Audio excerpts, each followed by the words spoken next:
Sorry, I got cut off somehow. I don't know why.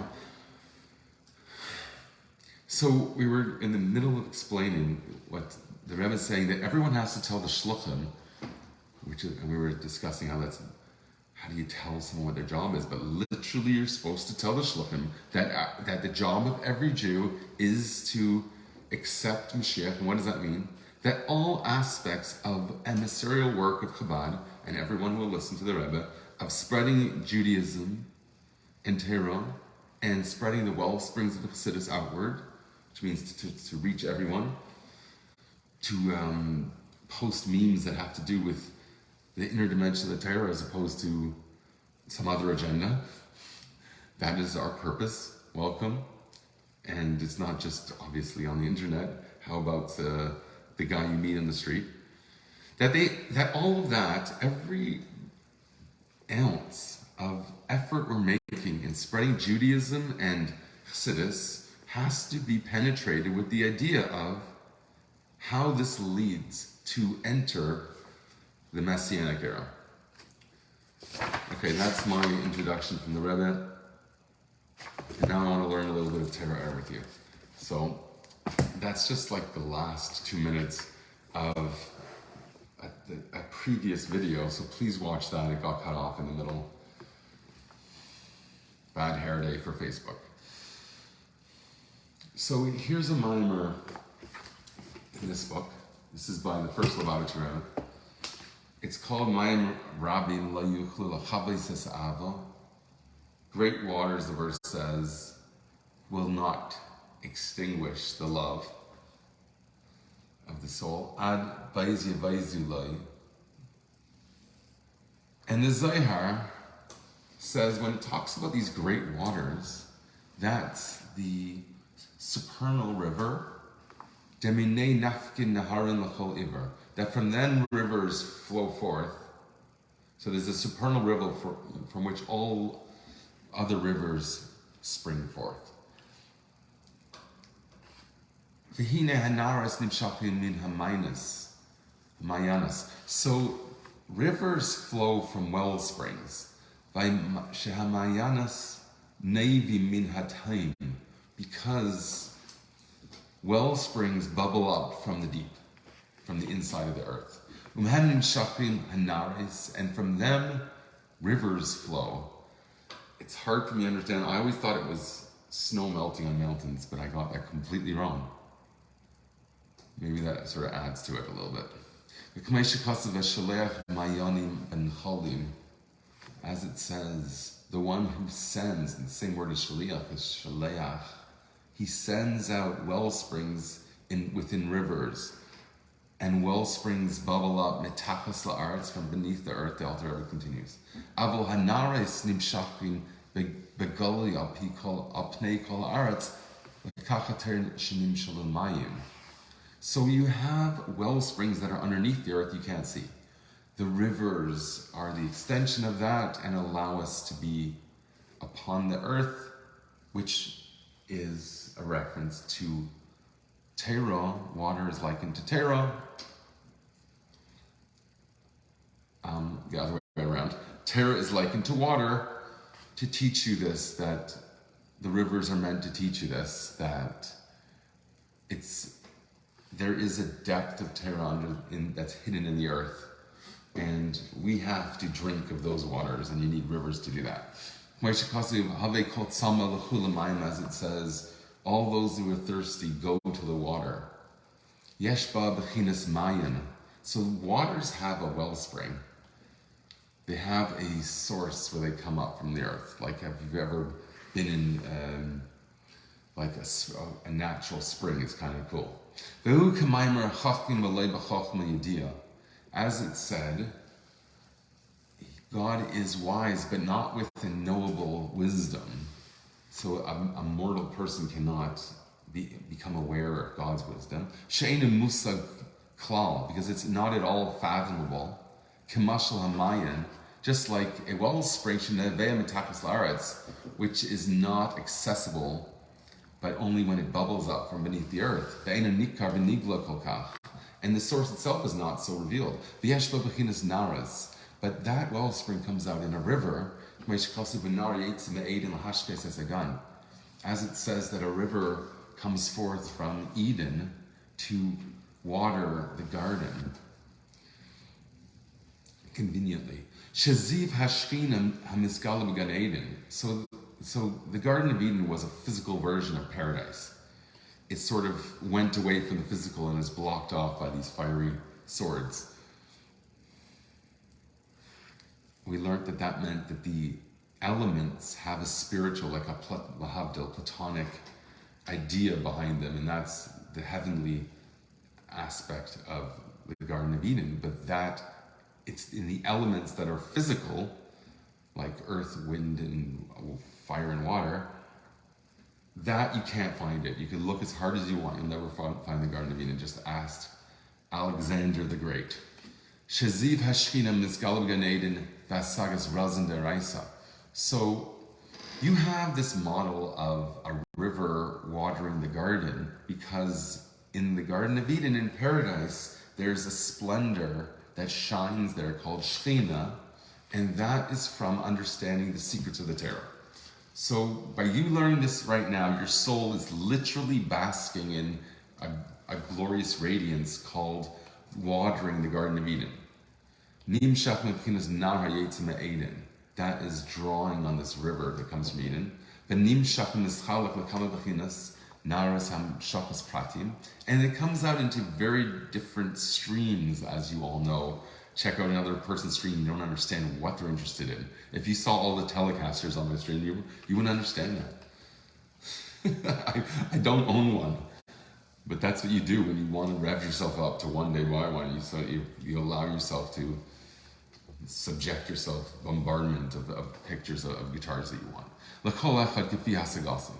So everyone understands the water. Everyone's stream is different. Your interaction with what we care about most now is probably embedded in a piece of glass, right? Or accessible through there. But everyone has their own perspective on, here we're talking about Razan Deraisa, the Zohar calls it the secrets of the Torah, which leads to our exposure to God's splendor. Our soul, that's what it actually experiences when we do that, when we learn the secrets of the Torah. That's why it's called a river, because it comes out to be revealed, musag latzadikim, to be exposed to and understood by the righteous. So here it's defining the righteous in terms of the fact that they devoted themselves to understanding the inner dimension of the Torah, the secrets of the Torah. Their reward is that the river allows them to experience it in ways that they can imbibe. That's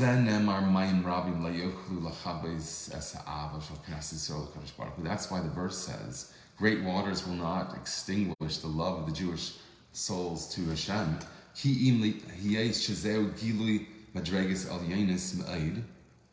That being that this is a spectacular revelation from above, nevertheless, this will not quiet the love. The love is unquenchable in a way. It's inextinguishable, but really is unquenchable. Shenefesh loy tismala v'tisrave tzamaina. That the soul will not be full. I guess you need a river so it keeps flowing. The soul is not satisfied of its thirst through this revelation, levad alone. So it's not enough, the river. It will never quench the love. As it says, who is for me in heaven? In other words, I'm forsaking heaven itself. The Alter Rebbe would quote this verse many times. Ve'imcha, and with you I have not desired anything in the earth. So one devotes themselves entirely to transcending everything, including heaven, and just connect with the authorship of all that.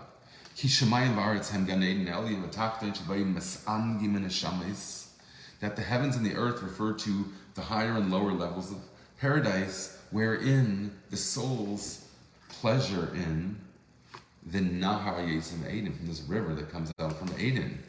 Aden is the place that no one's been to. You've never dived into the river and all the way back to the wellspring. The wellspring is like the Rebbe here. You never become the Rebbe. You drink his words. Okay, here it's talking about something completely different. It's the soul. The soul never quenched of its love for Hashem. So, despite this, the whole range of supernal delight, you say, who is there for me in heaven? Because it's all transient, even though it's a spiritual bliss. That too is transient, and there's something that is higher than that. It's something eternal and always. So it's not enough to be in a spiritual paradise. The future to come has something more to say. In the time where our bodies shine brighter than our souls, the era of resurrection,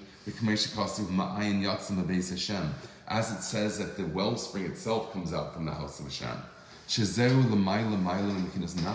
That's much higher than the river that we've always had access to, at least our souls.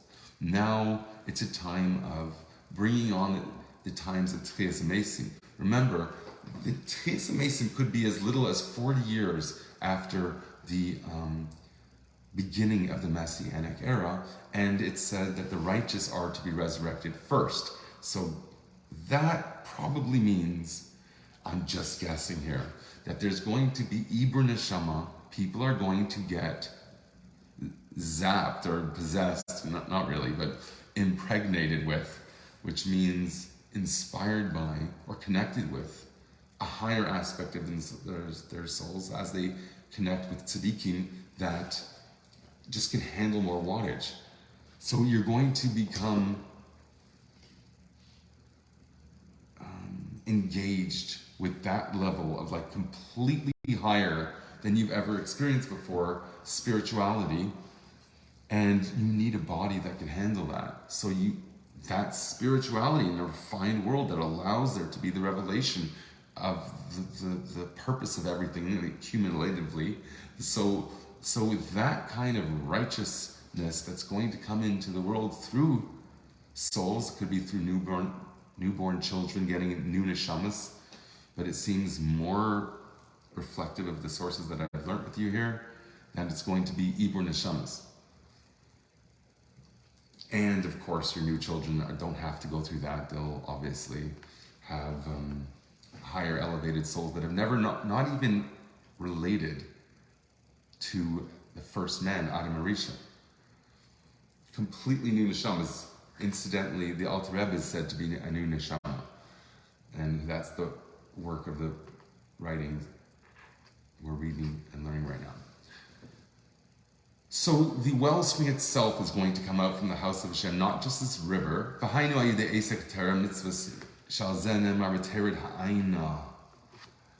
It's by occupying yourself with learning Torah and doing mitzvahs that of this it says that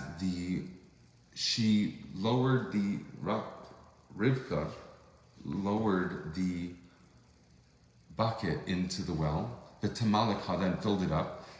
And the word is kada, her bucket, which is chaf dalid, which is the 24 Sfarim D'Oraisa, canonized books of the Torah, Shem Nimshachim B'chinas Hama'ayin, which come from the wellspring B'chinas Chachim Elohim Chachim Yediyah, which is wisdom that's unknowable to a mortal. So God is the one who authors the Torah, and we learn it. And we can't expect to understand that type of wisdom. We always learn from it. Sheikar Gilui Zeh Yilas. And the main revelation of that wellspring itself, as opposed to just the river, will be in the future to come. It's 7 o'clock. Let's continue. I think we could at least do the first chapter. That's Hashem.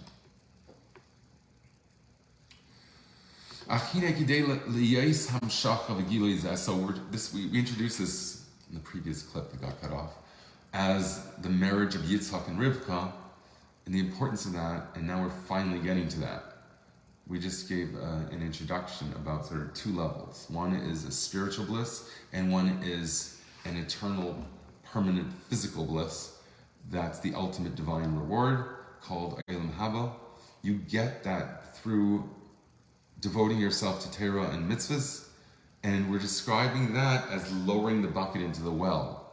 Achine, because it's the 24 books of the Torah, is Chaf Daled, Kad, bucket in English.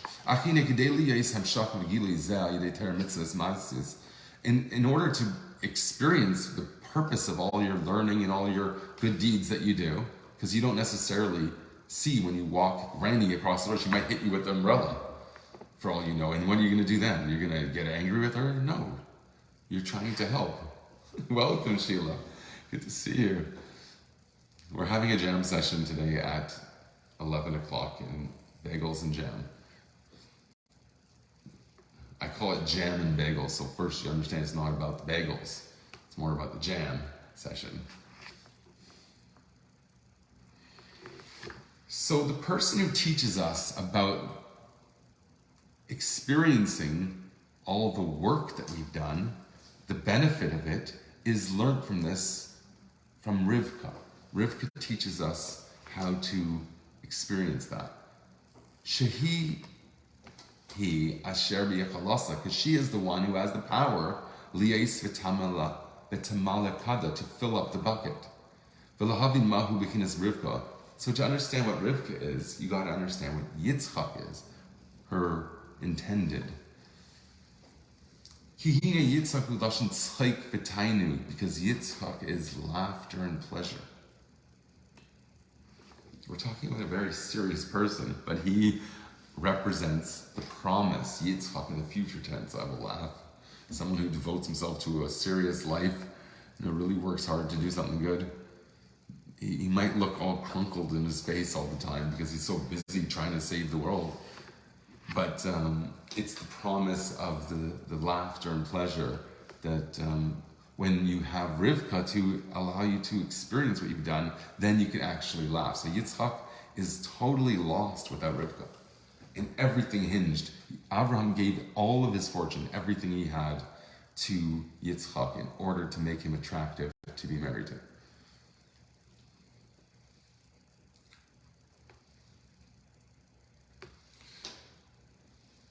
So the word Yitzchok means the promise of the future laughter and pleasure in a spiritual realm. No, not in a spiritual realm. In a Tainug ha'elyon, the supernal pleasure that's experienced by the tzaddikim in the future to come. As the verse says, that the laughter and the enjoyment comes about through the Leviathan, the Levi. The Leviathan, the Leviathan. That's why Yitzchak's name is the future tense.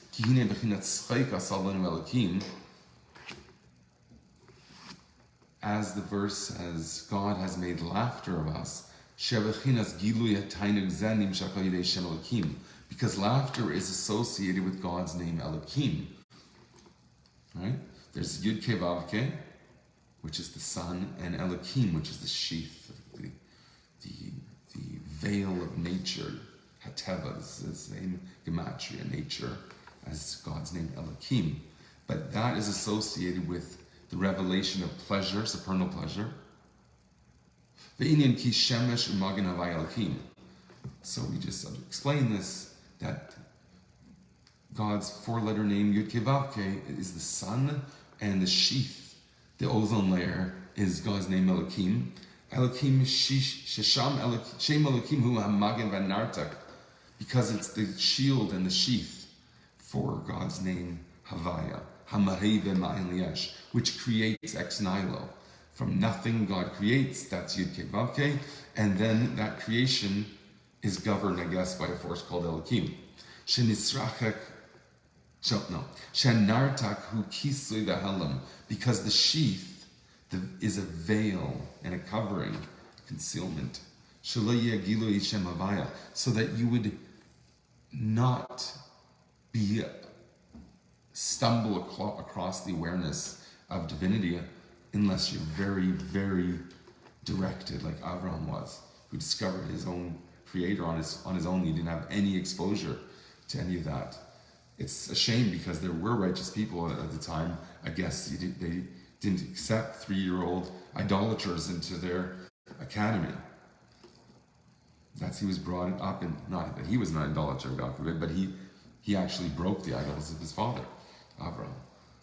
Broke the idols of his father and got thrown. Well, he had to run away, and then he got thrown in prison, and then he was thrown into a furnace.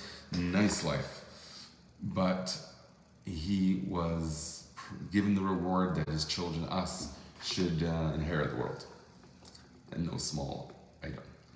So the world is reflected in Shem Elohim. That's a veil. You don't see how the awareness of God is not present in everything you encounter in the world.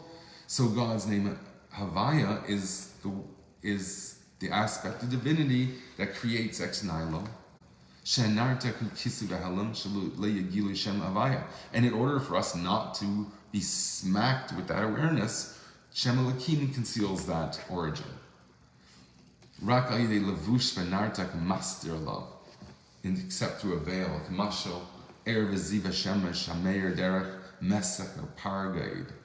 like the light of a sun shining through a curtain of a king.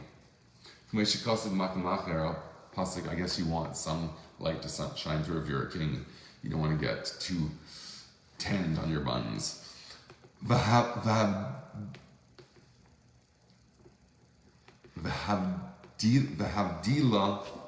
haparechas, and the separation of the parechas.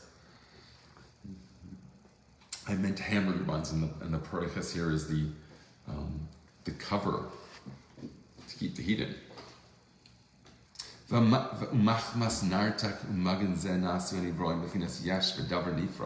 And because of this veil, the creations become a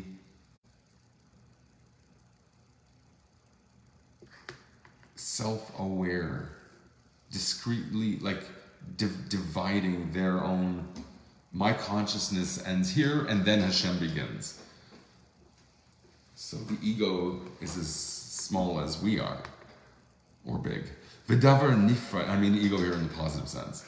If you expand what your self-concept is, you probably include other people with you. So it's a good thing.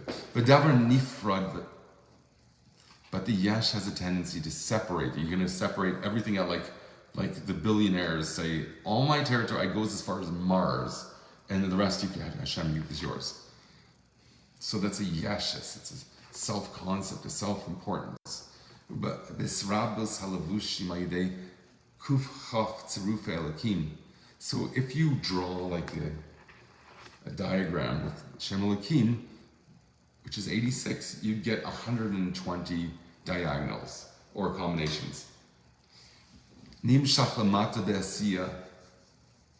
Those combinations are drawn down into the physical world. So you have God creating the world, you have a matrix that sort of confuses you from being aware of the authorship of that, who hacks that code, and then you have the physical world. That's called Asiya, not Asia.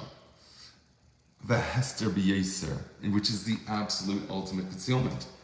You can't walk through a wall like the Alter Rebbe could. Valken Yardan Neshama Lamata Lies Ayved Elikim. Therefore, the soul comes down below to serve Elikim, Tahainu La'aved B'Lasaka Naspekinas Hacheshek, which means to work on the fact that God created a system of concealment. So to peel away that obstacle to this awareness. That's how you serve Hashem, serve Elohim. So you're fixing darkness, the Hester Hanimshach Hashem Elohim, and to transform that veil into light. So when the matrix becomes something that teaches us, wow, is that incredible. I mean, when I say matrix, I mean Eilam Hasiya. If you prefer the Kabbalistic terms. That's why it says in creation, it says that Elohim created to do. So there's like a mission to do in the world. Perish b'medrash. The Medrash explains this, l'haseis l'saken, to rectify. That's what you got to do. V'hainu l'saken. What does that tell me? L'haseis l'saken, v'hainu l'saken. Oh, what are you fixing? Ha'hester ha'nimshach b'shem Elohim. The concealment that God's name Elohim provides. God wanted us to do that. Even though he created this mechanism of an obstacle or an obstruction to that clear thinking, seeing, we are meant to peel that away. So the way we do that is the one thing we have control over is our ego. We give over our personal interests to a higher one, which is simply an alignment with what God asks of us as it's described in the Torah.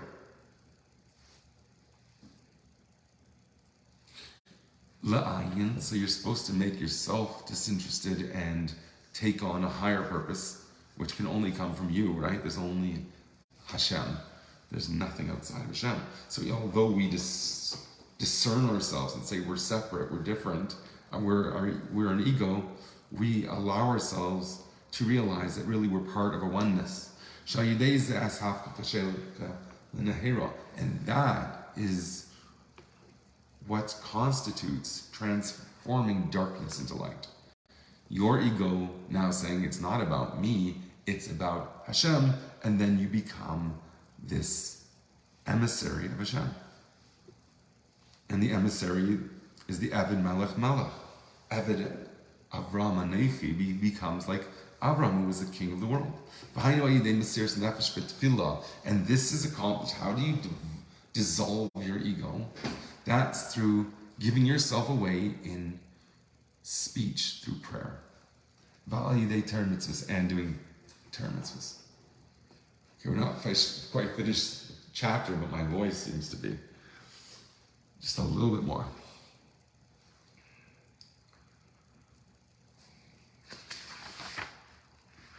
Maybe we can finish this week. And that's why we say Hashem has made laughing for me. It could be read different ways, right? The reason why this laughter is associated with Hashem Elohim, because through this process of rectifying Hashem Elohim, that's what brings out the laughter. But it's a promise, it's in the future.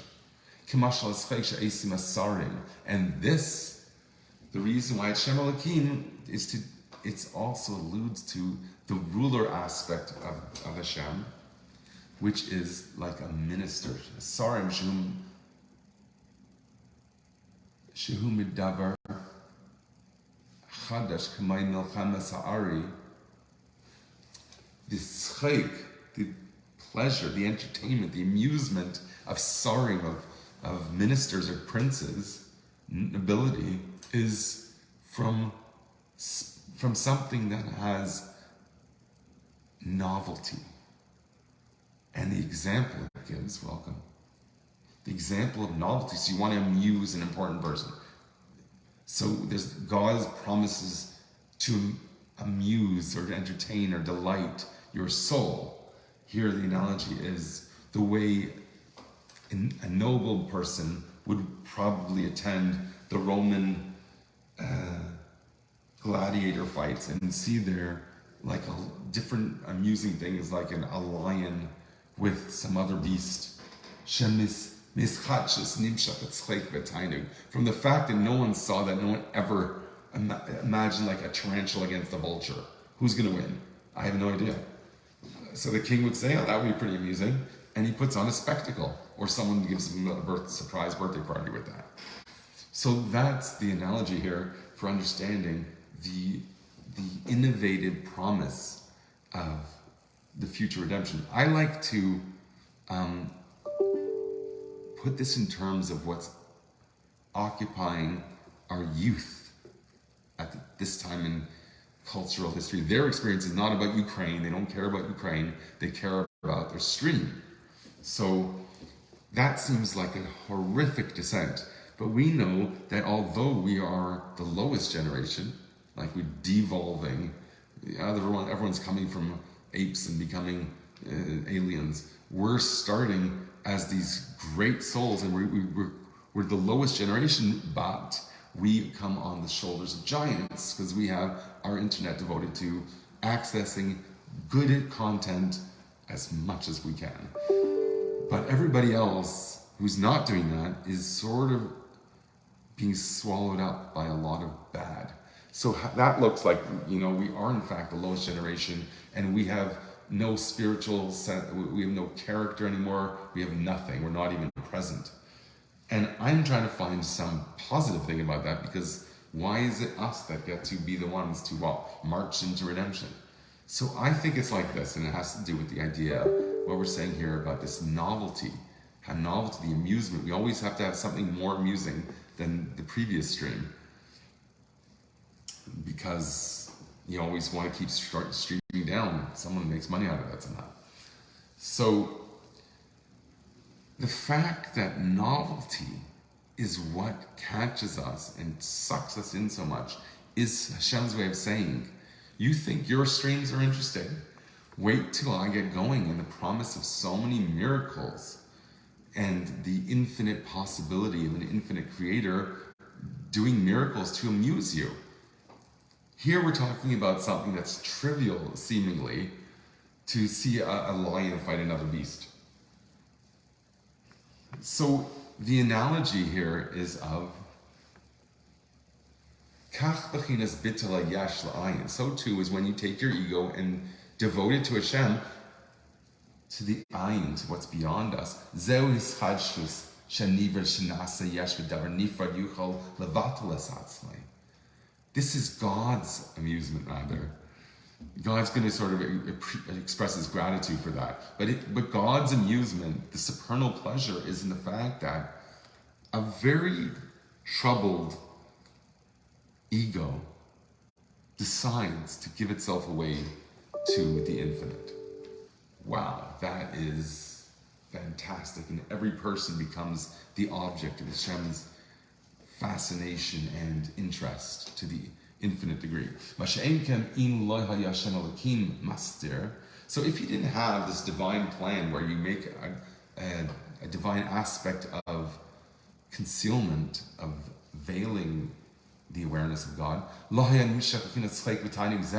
it wouldn't be so amusing that someone would choose Hashem. So the veil allows the promise of, wow, they got out of that canoe trip alive. The canoe trip of life, the darkness that we're cast into. We found light in that. That is worthy of celebrating forevermore. So the main laughter and pleasure, Asalanu Hashem Elohim, that is associated with God's name Elohim, because the concealment allowed us to prove ourselves and to light up that darkness itself. Because on account of that, that causes the delight. Remember, we define delight as something new. The newness is your ego, which is different from anyone else, also dives into Hashem's world. So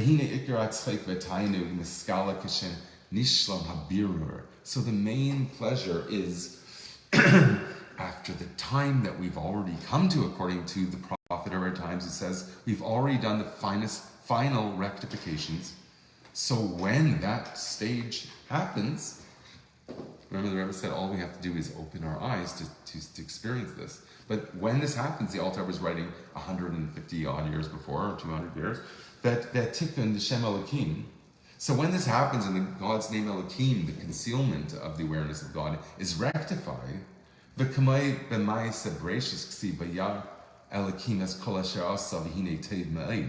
as we say about when God first created everything and everything was perfect because Hashem created it, he saw that it was very good, and that was the sabbatical of creation. He completed the heavens, that when all the work was done, that's when sabbatical is the time to experience the pleasure for all of your work. Whereas not the case when you're actually involved in the process of creating. You're too involved with your work to appreciate what's happening. That's a sabbatical. You take all the money you saved up for Lux, not with the cream cheese, that's this morning for the brunch. You have Lux on challah or gefilte fish or Moroccan salmon. It should be really spicy. When you're occupied in cooking it, you can't eat it the whole time.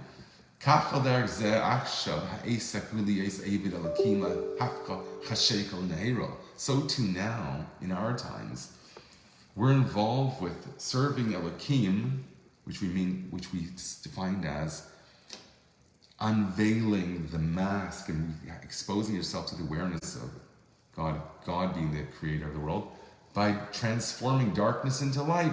And when it's all completed, which happened probably 31 years ago,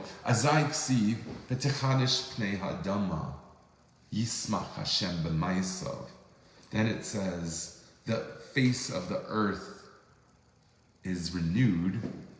Hashem rejoices in his creatures, I suppose we are. And that's when he shares all of the delight he has in us. Yitzchok, al Shem ha'asid. That's why Isaac is the promise that in the future, because in the future, which is happening now, please God, that is our entire existence.